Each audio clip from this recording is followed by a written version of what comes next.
Bismillahirrahmanirrahim, chers étudiants, nous allons parler des bases thérapeutiques de la tuberculose. Quelques chiffres concernant la situation de la tuberculose au Maroc en 2017.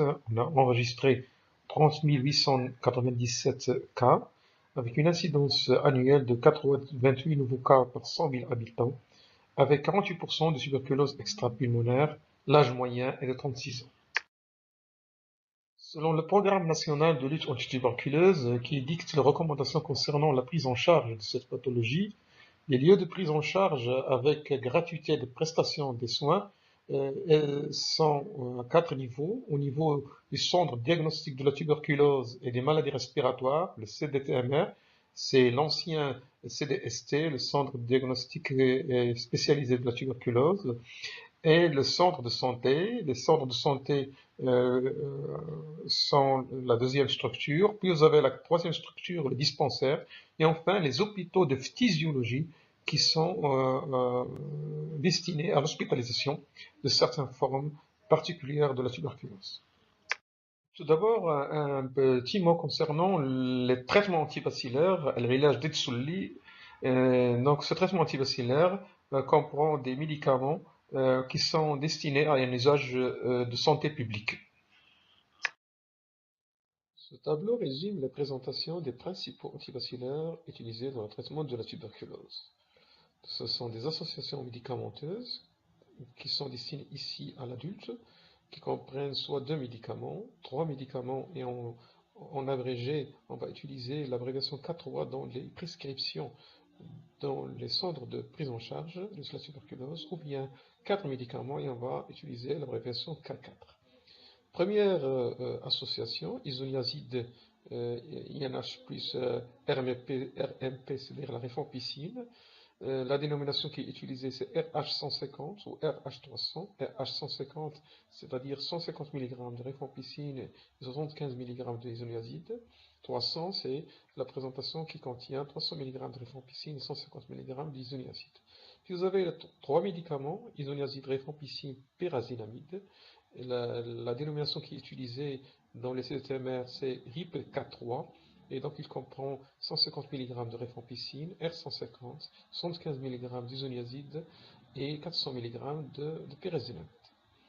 Pour la présentation de 4 antibacillaires, appelé ERIP-K4, il contient 150 mg de rifampicine, 75 mg d'isoniazide, 400 mg de pyrazinamide, et là on va ajouter l'éthambutol à 275 mg. Il existe des présentations qui sont destinées à l'enfant, donc des présentations pédiatriques. Donc la présentation R60 plus H30 plus Z150 qui utilise l'abréviation RIP60 et l'association à 2 médicaments, rifampicine isoniazide RH60. Ce tableau vous donne à titre indicatif la posologie qu'on va prescrire chez un adulte en fonction du poids. Une colonne concernant la phase initiale du traitement qui est les RIP et qui va comprendre 2 comprimés pour les poids de 30 à 37 kg, 3 comprimés pour les poids de 38 à 54 kg et 4 comprimés pour les poids de 55 à 70 kg. Deuxième colonne comprend la posologie de la streptomycine. C'est un antibiotique qu'on va donner en injectable dans certains cas de la tuberculose. À titre indicatif, on vous donne aussi ici les différentes prescriptions pour l'enfant.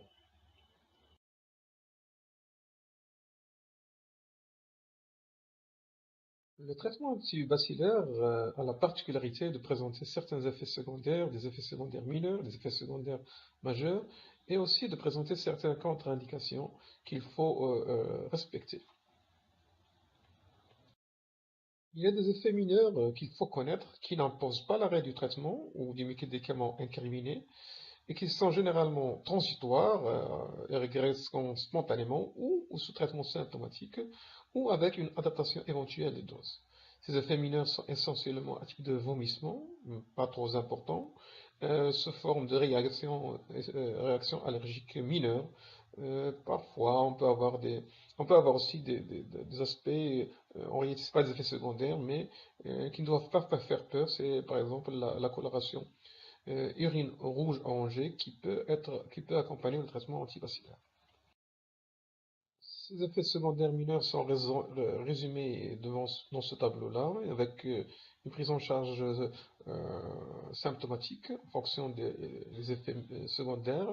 Donc, nous avons tout d'abord les anorexies, les nausées, les douleurs abdominales, qui sont retrouvées surtout avec la rifampicine.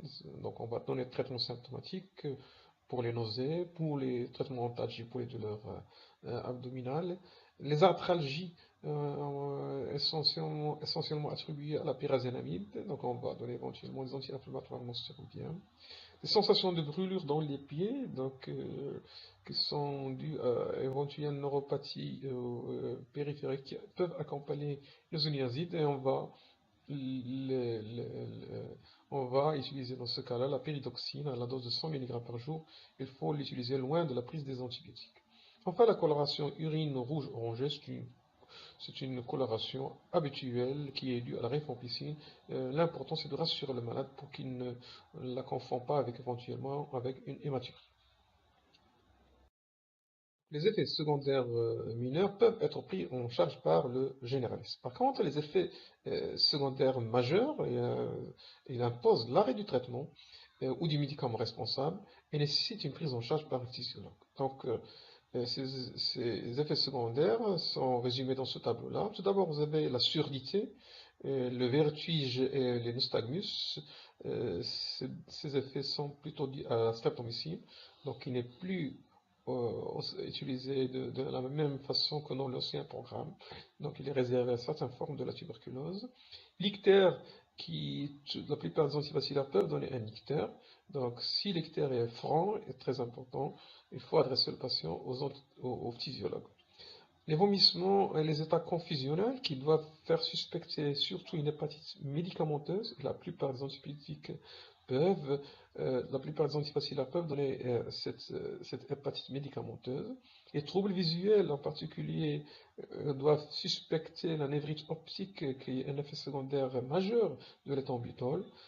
Enfin, les accidents immunoallergiques majeurs dus à la rifampicine sous forme de choc, de purpura, et qui sont dus surtout à la rifampicine et qui imposent l'arrêt du traitement. Les principales contre-indications, tout d'abord pour les zoniazides, c'est l'insuffisance hépatocellulaire, la psychose maniaco-dépressive, l'hypersensibilité à l'isoniazide. Pour la rifampicine, c'est aussi l'insuffisance hépatique sévère, le diagnostic de porphyrie, qui est une maladie génétique, et les antécédents d'accidents immunologiques majeurs tels que le choc ou le purpura. La streptomycine, c'est surtout la grossesse du premier trimestre, l'allergie aux amylosides, la myasthénie, l'hypoacousie et l'insuffisance rénale. Pour la pyrazinamide, les réactions d'hypersensibilité au pyrazinamide, l'insuffisance hépatique sévère, la porphyrie. Pour l'éthambutol, c'est l'insuffisance rénale importante, l'hypersensibilité et la névrite optique due qui est un effet secondaire majeur de l'éthambutol, et que s'il existe une atteinte neurologique optique auparavant, c'est une contre-indication aux données l'éthambutol. Le traitement antivacillaire a aussi la particularité de présenter des interactions médicamenteuses avec d'autres thérapeutiques, et donc il faut tenir compte lors de la prescription de ces interactions. Dans ce tableau, on vous donne les principaux médicaments qui peuvent présenter des interactions avec les isoniazides. Donc, surtout signaler la phénatoïne et la carbamazépine, c'est des médicaments qui sont utilisés dans l'épilepsie. L'acide acétylsalicyle qui peuvent être donné comme traitement au long cours dans certaines pathologies. Le gel d'alimine. Donc, ces médicaments vont interférer avec les isoniazides qui vont voir modifier soit l'augmentation du taux sanguin, ou bien augmenter la toxicité de l'isoniazide par l'acide acétylsalicylique, ou bien la diminution de l'effet des isoniazides lors de l'utilisation de gel d'alimine. C'est pourquoi il ne faut pas associer les isoniazides à ces médicaments. ou bien éventuellement discuter de réajuster la dose s'il y a nécessité de donner les oniazides. Pour les anesthésiques, il y a un risque d'hépatite avec ictère, et donc la précaution à prendre, c'est d'arrêter les oniazides 15 jours avant toute intervention chirurgicale. Pour la thiophiline, il y a une diminution de l'efficacité de la théophiline sous isoniazide. C'est un médicament qui est pratiquement plus utilisé dans le traitement de l'asthme, mais si jamais on en a besoin, il faut augmenter la dose de la théophiline. La vitamine B6 peut entraîner, en association avec l'isoniazide, une polynévrite et même des convulsions, et c'est pourquoi il faut que la dose de la vitamine B6 soit inférieure à 50 mg par jour en cas d'association avec les isoniazides. Il faut éviter aussi la consommation d'alcool. La rifampicine est un inducteur enzymatique qui va modifier le taux sanguin de beaucoup de médicaments. Et il y a des médicaments qui sont pris au long cours et qui doivent être obligatoirement utilisés chez certains patients. Donc il faut essayer d'adapter ou d'ajuster les posologies, les doses de ces médicaments. Tout d'abord, vous avez les antivitamines K, vous avez les contraceptifs oraux, vous avez les hypoglycémiants, vous avez les corticoïdes, les digitaliques, qui vont voir leur efficacité diminuer. C'est pourquoi il faut ajuster la dose et surveiller la coagulation dans le cas des antivitamines K, modifier la méthode contraceptive en cas de contraceptifs oraux, surveiller la glycémie pour les hypoglycémiants et augmenter la dose des corticoïdes et digitaliques en cas d'association avec la rifampicine. Pour le phénobarbital, les benzodiazépines, vous avez un risque d'hépatite avec ictère, avec un risque toxique élevé. Et de même pour les aminosides, il y a une accentuation de la toxicité cochléo-vestibulaire rénale. C'est pourquoi il ne faut pas les associer avec la rifampicine. Dernier médicament, c'est la streptomycine. C'est un aminoside et donc il ne faut pas l'associer à d'autres aminosides puisque ça va accentuer la toxicité cochléo-vestibulaire et rénale. Lors de la prescription du traitement antivacillaire, il faut respecter les règles suivantes. L'association judicieuse d'au moins 2 antivacillaires. Il faut que la dose soit efficace et adéquate. Il faut indiquer une prise unique et quotidienne des antivacillaires le matin, à jeun, 1 à 2 heures avant le petit déjeuner. La prise doit être régulière pendant la durée prescrite, durée suffisante. Une surveillance doit être rigoureuse de l'efficacité, mais aussi de la tolérance, avec comme élément important de la surveillance la prise régulière du poids. Dernier élément, c'est que les antivacillaires, ce sont des médicaments qui sont réservés uniquement pour le traitement de la tuberculose. Le Programme national de lutte antituberculeuse a défini les cas de tuberculose à traiter et le traitement adapté pour chaque cas en fonction des catégories de tuberculose. La catégorie 1 comprend tout d'abord les tuberculoses pulmonaires à microscopie positive, les TPM+. Ce sont les cas contagieux. Ce sont les tuberculoses parenchymateuses pulmonaires à microscopie positive, soit des nouveaux cas de tuberculose, soit de tuberculose ancienne insuffisamment traitée, c'est-à-dire un traitement régulier mais pendant moins d'1 mois. Ce sont les cas, ces cas de TPM+, ce sont les cas qui doivent être pris en charge par le médecin généraliste depuis le diagnostic jusqu'au traitement et le suivi. Dans la catégorie 1, on trouve aussi les cas aiguës graves, ce sont les formes de tuberculose qui, soit par leur localisation, leur dissémination, ou leur évolution aiguë ou suraiguë, ou le terrain immunodéprimé sur lequel il survient, vont mettre en danger le ou les organes atteints, soit du côté fonctionnel, c'est le pronostic fonctionnel, ou bien ils vont mettre en jeu la vie même du patient.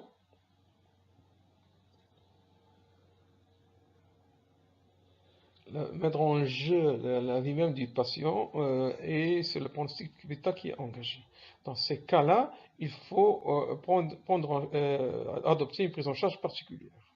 Cette prise en charge comprend essentiellement la prise en charge en urgence en milieu hospitalier spécialisé en fonction de l'organe atteint avec le complément de bilan.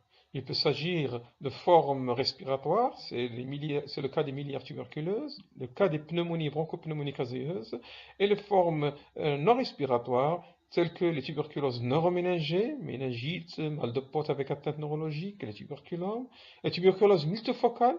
On parle de tuberculose multifocale lorsqu'il y a atteinte d'au moins 2 organes ou plus non contigus, et les autres formes non respiratoires, telles que la tuberculose intestinale, rénale, péricardique, et la tuberculose extensive chez le patient qui est VIH positif. La catégorie 2 comprend tout d'abord les échecs du traitement. C'est quoi les échecs? Ce sont les patients qui ont des bacilloscopies, c'est-à-dire que le BK direct reste positif jusqu'au 5e mois de traitement. Ou bien, ils se sont négativés, redeviennent positifs après négativation transitoire, ou bien une TPM+, avec interruption, après une interruption de traitement pendant au moins 2 mois après le début. Deuxième type de cas dans la catégorie 2, ce sont les cas de rechute. Ce sont les cas de tuberculose correctement traités et guéris, avec un traitement achevé après une durée suffisante, et qui présentent de nouveau une tuberculose active.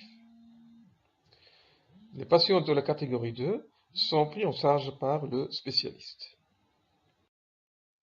La catégorie 3 comprend 3 types de cas. Les cas M- ou M0, ce sont les tuberculoses parenchymateuses, pulmonaires, à microscopie négative et à culture positive, et ce sont les TPM0C+, ou les TPM0C-, c'est-à-dire à culture négative, TPM0C0.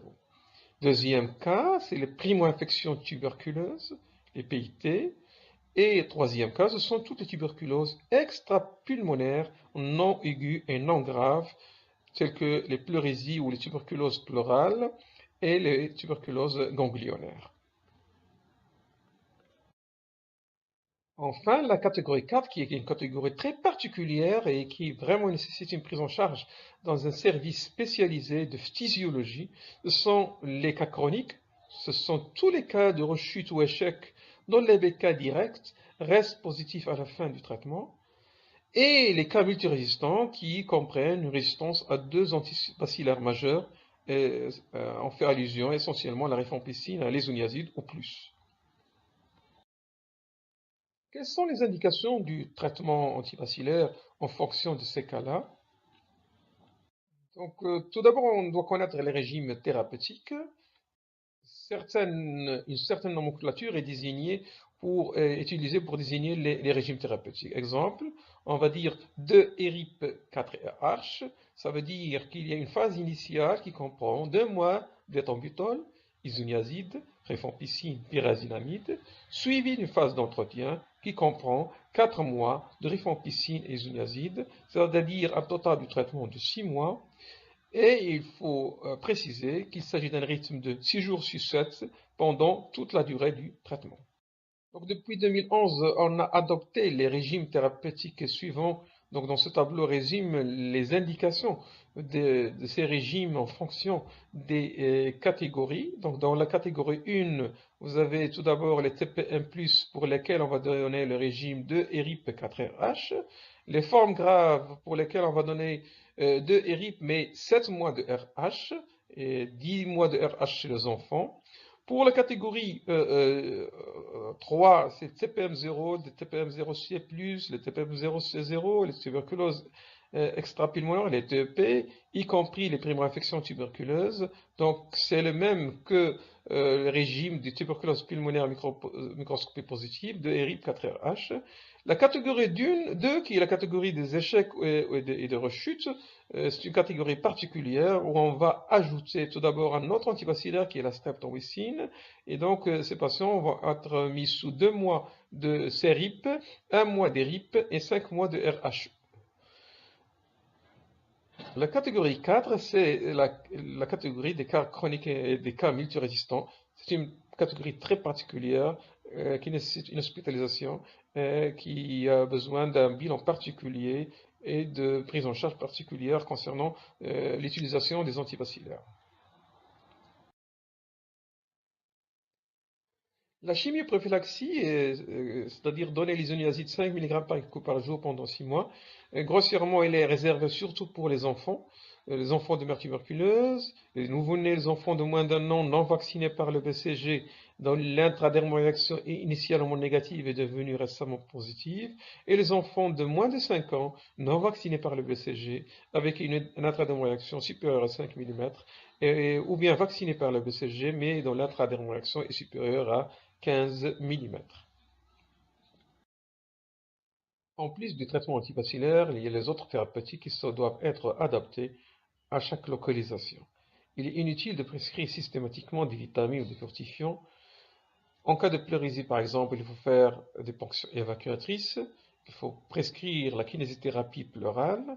Un drainage pleural doit être réalisé en cas de pleurésie purulente ou en cas d'épanchement mixte. Une kinésithérapie pour toutes les pleurésies qui doit être précoce et prolongée 1 à 3 mois.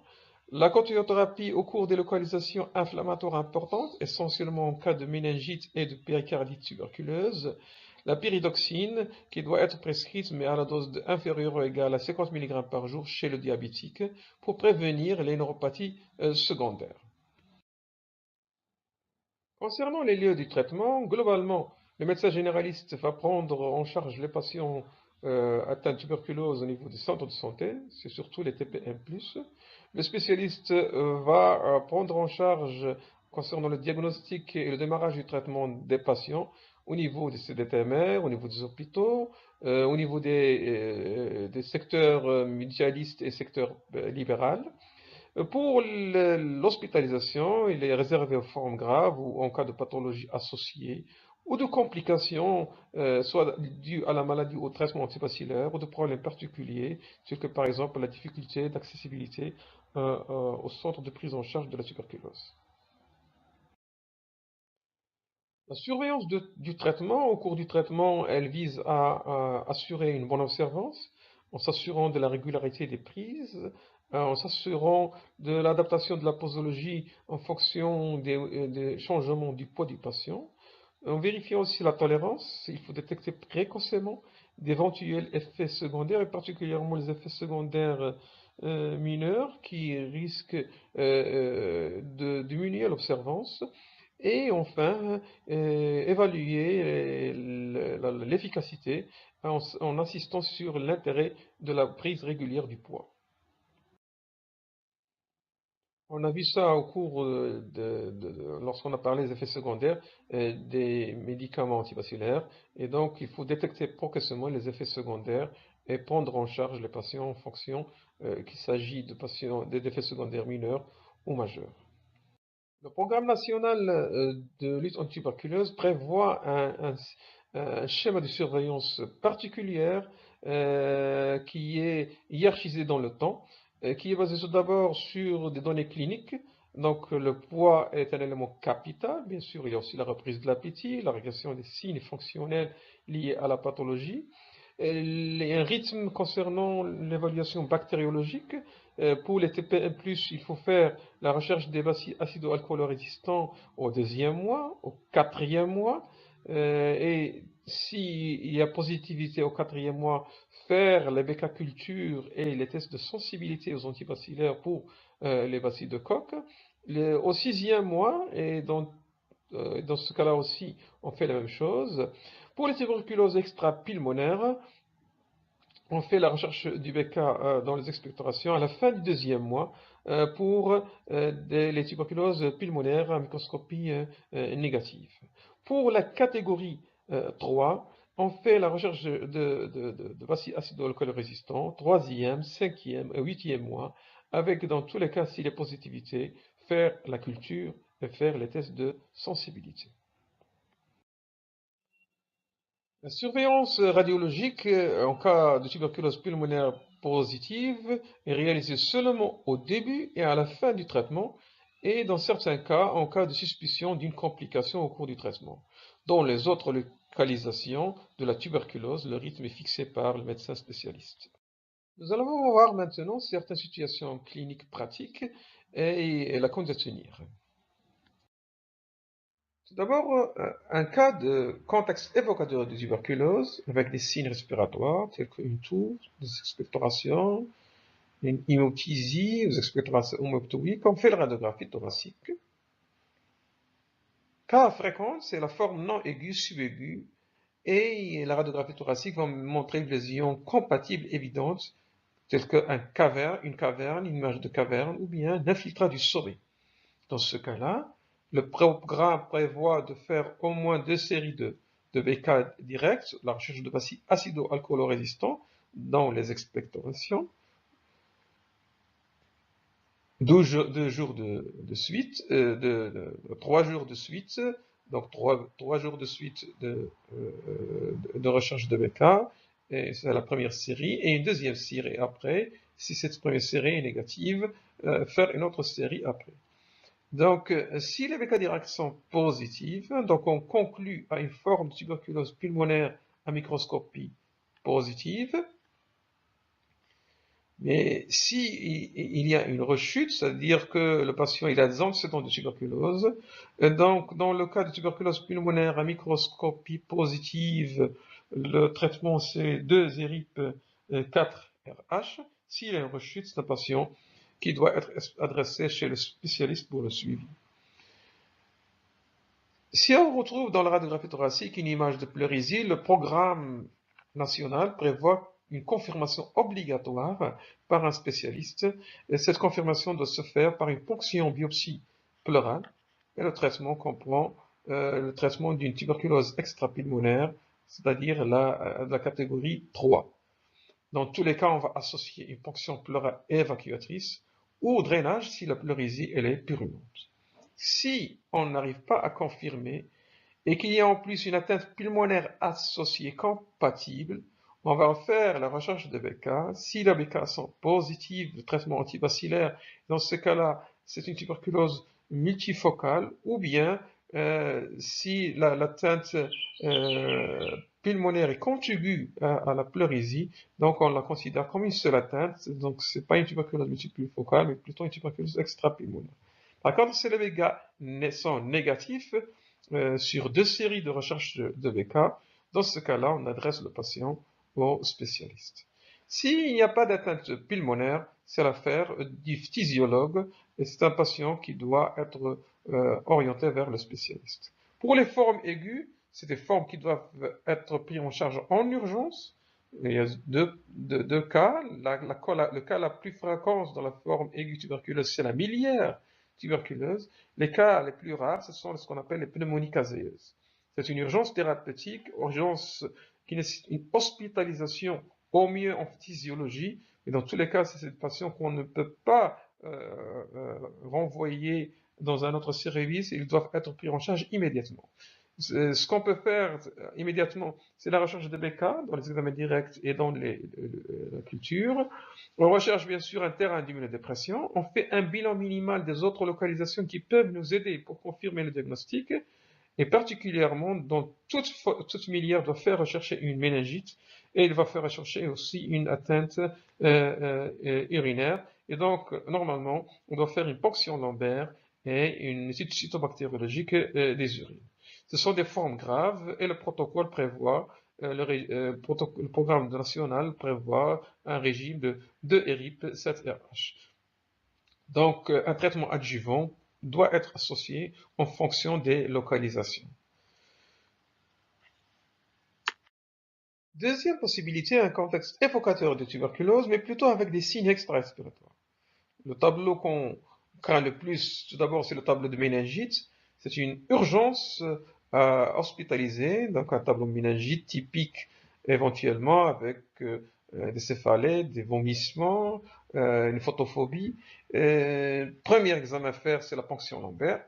La ponction lombaire, l'aspect compatible, c'est une hyperleucocytose avec une prédominance lymphocytaire, avec une protéinorachie élevée et une hypoglycorachie. Ce tableau est une urgence thérapeutique et on doit démarrer dans l'immédiat le traitement antibacillaire comme forme grave. Soit que vous n'avez pas de tableau compatible, on va s'aider éventuellement de la radiographie thoracique qui va faire chercher dans tous les cas une miliaire ou d'autres atteintes pulmonaires compatibles avec la tuberculose, c'est une caverne tuberculeuse, ou bien des adénopathies médiastinales, un élargissement médiastinal. Ce cas-là va retenir une méningite avec miliaire, DBK, la recherche DBK directe dans les expectorations dans la culture peut aider encore à confirmer le diagnostic. Dans tous les cas, le traitement est le même. Sinon, si le tableau il n'y a pas d'élément assez évocateur de tuberculose, c'est une prise en charge par le spécialiste. C'est un patient qui doit être pris en charge par les neurologues. Pour les autres organes qui n'engagent pas le pronostic vital, tout d'abord un tableau d'adénopathie périphérique ou d'un abcès froid palpable et l'examen clinique. Le caractère le plus évocateur de la tuberculose, c'est le caractère fustulisé avec un abcès, avec un caractère froid, ou bien la ponction qui va permettre de faire des prélèvements du liquide d'écoulement, et on peut faire de la recherche de BK dans ces liquides de prélèvement, dans le liquide de fistulisation, à la recherche de BK dans l'examen direct, et surtout toujours envoyer l'examen pour la culture, ce qui permet d'évoquer et de confirmer le diagnostic même après. Donc, si on a déjà la présence de BK dans ces prélèvements-là, donc il faut démarrer le traitement antibacillaire comme tuberculose extra-pulmonaire avec un drainage de l'abcès ou bien un curage ganglionnaire éventuellement des adénopathies périphériques s'ils sont limités. Si les BK, la recherche de BK est négative, donc c'est l'affaire du spécialiste, un patient qui va être pris en charge soit par l'ORL en cas d'adénopathie éventuellement cervicale par exemple, soit par le dermatologue en cas d'abcès froid ou éventuellement par un chirurgien pour faire éventuellement un prélèvement histologique et rediscuter la prise en charge. Donc, dans ces cas-là, le spécialiste va faire soit la biopsie exérèse ganglionnaire, ou bien une biopsie des berges de l'abcès, ce qui permet de compléter le traitement. Sinon, si on ne trouve pas d'adénopathie, on ne trouve pas une lésion périphérique évocatrice de tuberculose, les autres organes, l'atteinte des autres organes dépend du service, la prise en charge des autres organes dépend du service suspecté. Et il y a des formes qui ne sont pas très parlantes au plan sémiologique, c'est que la tuberculose urinaire, et donc il faut savoir les évoquer systématiquement si le tableau évocateur de tuberculose sont symptômes évidents. Dans tous les cas, pour les autres formes aiguës, c'est le spécialiste qui s'en occupe pour une hospitalisation urgente et un suivi particulier. Dernier volet, on va parler un peu de la prévention. La prévention dans le programme national de lutte antituberculeuse vise deux éléments. Tout d'abord, la suppression du risque de contagion. Et c'est le rôle du médecin généraliste, c'est le dépistage précoce des tuberculoses pulmonaires à microscopie positive qui sont la source de contagion principale. Et puis, le traitement précoce et correct de ces tuberculoses pulmonaires à microscopie positive. Et dans tous les cas, bien sûr, le traitement de toute forme de tuberculose dépistée, quelle que soit sa localisation. Le médecin généraliste joue aussi un rôle important dans la protection contre le contagion tuberculeux. Tout d'abord, par la vaccination correcte par le BCG des enfants dès la naissance. Deuxième élément, conseiller une bonne hygiène de vie chez tous les patients, et particulièrement chez les patients tuberculeux, en conseillant une alimentation équilibrée, un logement bien ensoleillé, et conseiller les précautions élémentaires chez tout tousseur ou tuberculeux pulmonaire, en conseillant de mettre la main ou le mouchoir devant la bouche et le nez en cas de toux ou d'éternuement, et conseiller le sevrage tabagique chez les tabagiques et conseiller de ne pas fumer chez les non-fumeurs. Enfin, l'information, l'éducation et la communication, c'est l'affaire uniquement pas de généralistes, mais de toute la population, de tous les médecins, pour participer à la prévention et à la lutte contre la tuberculose.